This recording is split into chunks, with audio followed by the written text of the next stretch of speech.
중국에 우리 돈으로 20만 원 이하의 월급을 받는 급여 생활자가 6억 명이다. 그러면 지금 이런 경기 침체가 계속되면 그런 사람들은 갈 데가 없잖아요. 이런 것들이 장기적으로는 양극화를 더 만들어낼 소지가 있다. 다만 중국은 이제 정부가 네, 안녕하세요. 저는 한국외국어대학교 국제지역대학원에서 중국 관련 공부를 하고 연구하고 또 가르치고 있는 강준영이라고 합니다. 반갑습니다. 한때 중국 최대 부동산 왕국이었던 헝다가 역사 속으로 사라지고 있습니다. 중국 경제의 중심축이었던 부동산 산업이 흔들리는 가운데 헝다 사태는 그동안 쌓여온 거품의 실체를 보여주는 단적인 사례라고 볼 수 있을까요?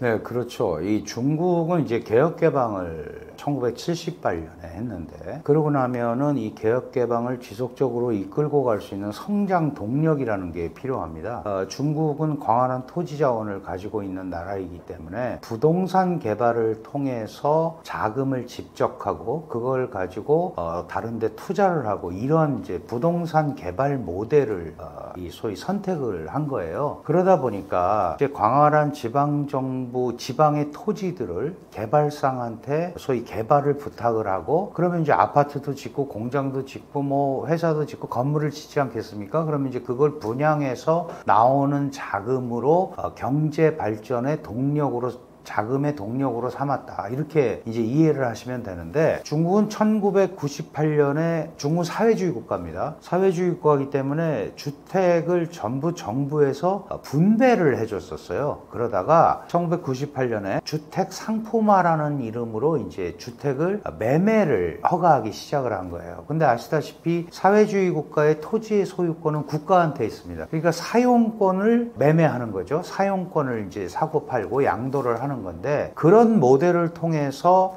중국이 자본에 집적을 했고 그걸 가지고 개발을 했다, 이렇게 이해를 하시면 돼요. 그런데 이 헝다라는 업체가 바로 이제 그런 중국 부동산 개발을 통한 경제 발전의 핵심 모델을 구현하는 기업이었던 거죠. 그러다 보니까 당연히 이제 헝다 사태가 2021년에 터졌는데, 결국은 개발을 했는데 분양이 안 된 게 헝다 사태예요. 그죠? 그러니까 이 헝다라는 당시 랭킹 3위의 부동산 회사는 결국은 차입을 통해서 건설을 했고, 그 다음에 실수요자들이 은행 융자나 이런 걸 통해서 이제 한 건데, 이게 분양이 안 되다 보니까 갚을 길이 없잖아요. 그러니까 결국은 조정 신청을 했고, 그러다가 홍콩 주식시장에 상장이 돼 있었는데 그게 얼마 전에 상장 폐지가 된 거죠. 그럼 아주 간단하게 얘기하면 기업이 망한 거예요. 그죠? 그건 무슨 의미냐?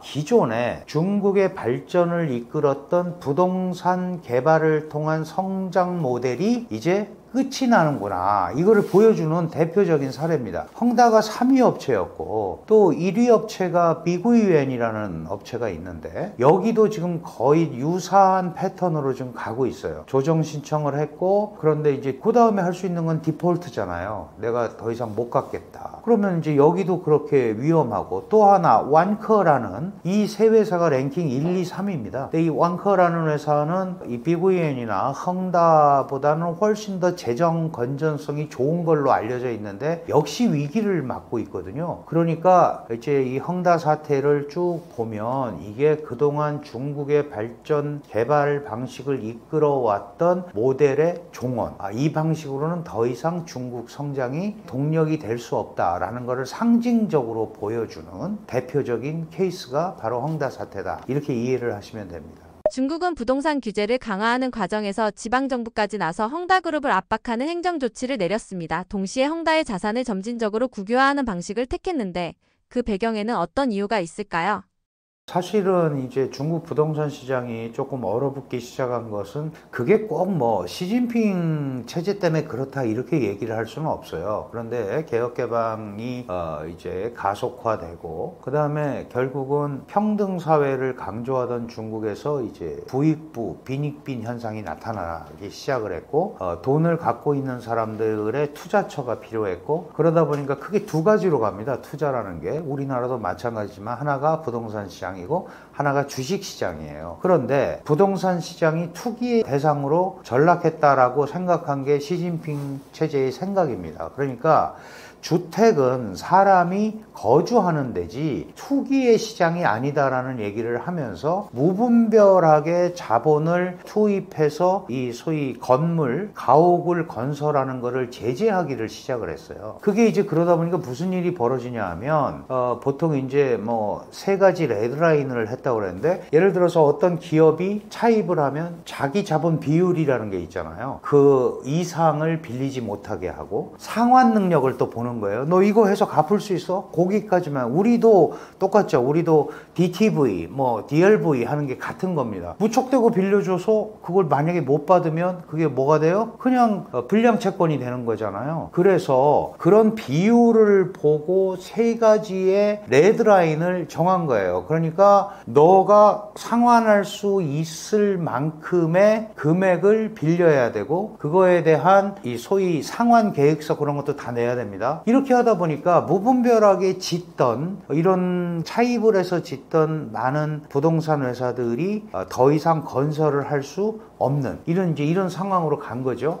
그러면 이제 이게 무슨 의미냐 하면, 그러면 A라는 지방에 B라는 업체가 건설을 하러 들어갔어요. 그러면 업체는 돈을 차입을 해야 되는데 그냥 안 빌려주잖아요, 이 시행사가. 그러면 지방정부가 보증을 해서 돈을 빌려준 거예요. 그런데 지금 이렇게 해서 시행자가 건설한 주택이 안 팔리면 이게 고스란히 지방정부의 부채로 남는 거죠. 왜? 지방정부가 보증을 해서 다른 데서 차입을 했기 때문에. 그러니까 이러한 방식의 부동산 발전 정책은 기본적으로 분양이 안 되면 지방정부의 재정을 건드리게 돼 있고, 이 지방정부의 재정은 자기가 보증을 서서 중앙에서 빌려온 거기 때문에 자칫 잘못하면 금융위기로 확산될 소지가 있는 거죠. 그러다 보니까 이 부동산 문제가 해결이 되지 않으면 중국 경제가 굉장히 어렵고, 그 다음에 이게 자칫 잘못하면 소위 금융위기로까지 갈 수 있다, 이렇게 이제 연결이 되는 상황입니다. 그러니까 이러다 보니까 시진핑 지도부의 생각은 이렇게 무분별하게 소위 부동산 시장이 커지면 정부의 통제를 벗어나게 돼 있잖아요. 그러니까 헝다 사태가 2021년에 났으니까 벌써 5년 전이에요. 4년 5년이 됐잖아요. 그럴 때도 중국 정부가 적극적인 구제 조치를 하지 않았습니다. 왜냐하면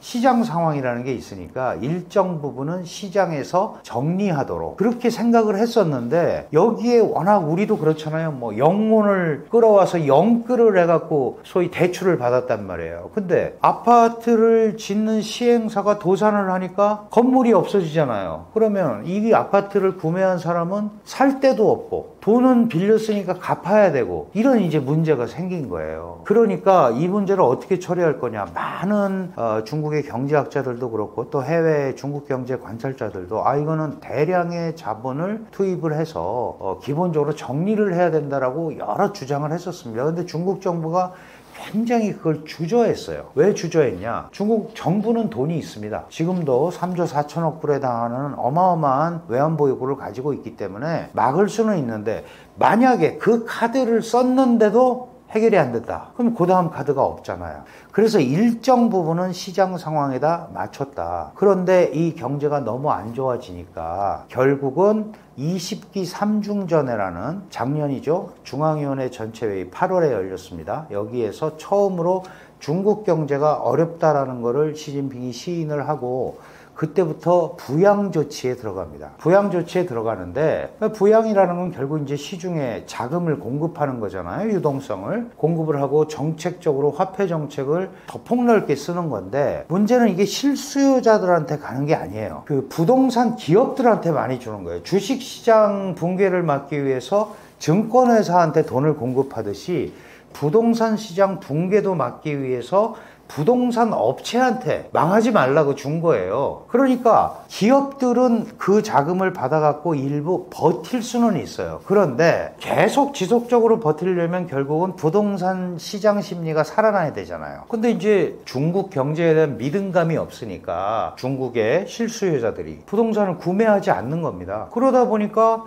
정부가 유동성을 공급을 했는데도 이 돈이 갈 데가 없는 거예요. 그래서 잘 아시는 유동성의 함정에 빠져 있다. 돈은 풀렸는데 그 돈이 사실은 이 부동산 시장을 진정시키고 또는 부동산의 구매욕을 자극하는 데까지는 가지 못했기 때문에 굉장히 어려워졌고, 구조조정 신청을 한 헝다도 몇 년 사실 기회를 준 거잖아요. 그런데 못 일어나니까 결국은 홍콩 시장에서 상장 폐지로까지 이어진 이런 이제 어려움을 겪게 된 거죠. 문제는 여기에서 끝나는 게 아니고 지금 아까 말씀드린 비구이웬이나 완커 같은 대형 업체들도 지금과 같은 패턴으로 간다면 부동산 시장이 더 어려워질 수도 있다. 그런데 이제 한 가지 고무적인 것도 있어요. 예를 들어서 이렇게 중앙정부가 과도한 부양 정책을 통해서 부동산 경기를 부양하지 않겠다고 하니까 일부 내부적 조정이 되는 것들이 있잖아요. 그래서 사실 올 초부터 일부 부동산 시장에서는 매기가 생기고, 물론 이제 지역별로 차이는 있어요.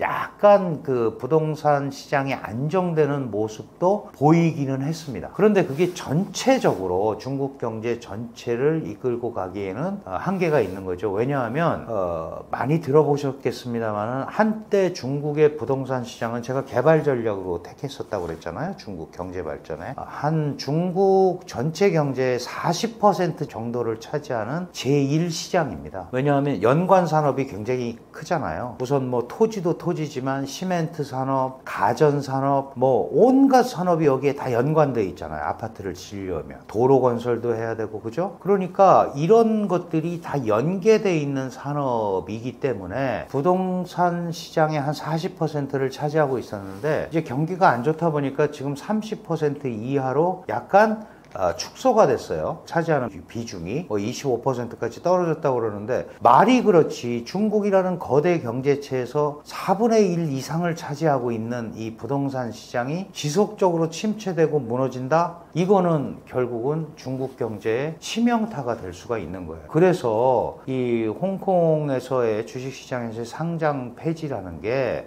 전체 중국의 시장 전략, 소위 시장 발전 전략의 과거의 부동산 개발 모델을 가지고는 더 이상 이 끌고 가기가 어렵다라는 메시지를 주는 거다. 이제 이렇게 볼 수밖에 없는 거죠. 그런데 이제 그렇게 되면은 어떻게 자본이 흘러가냐면, 말씀드렸지만 시장 경제를 채택을 하게 되면 항상 여유 자금이라는 게 생기게 돼 있고, 그럼 투자처가 필요하게 돼 있거든요. 그러면 이제 일반적인 경우에는 부동산 시장과 주식 시장으로 갑니다. 그러면 이제 부동산 시장이 지금 침체잖아요. 장기 침체. 그리고 이 헤어나오기가 굉장히 어려운 구조적 유동성 함정에도 빠져 있고, 여기에는 결정적으로 이 경기 회복 기대 심리가 중국 사람들이 없기 때문에 분양이 잘 안 되는 거거든요. 누차 말씀드렸지만 우리가 집을 사거나 이러는 거는 미래 소비를 당기는, 땡겨서 하는 그런 부분이 들어있거든요. 왜 그러냐 하면 내가 이제 승진할 거고 월급을 더 많이 받을 거니까 평수를 좀 넓혀서 가야겠다. 또는 애가 뭐 어디 학교를 가야 되니까 좀 좋은 환경으로 가야겠다. 이렇게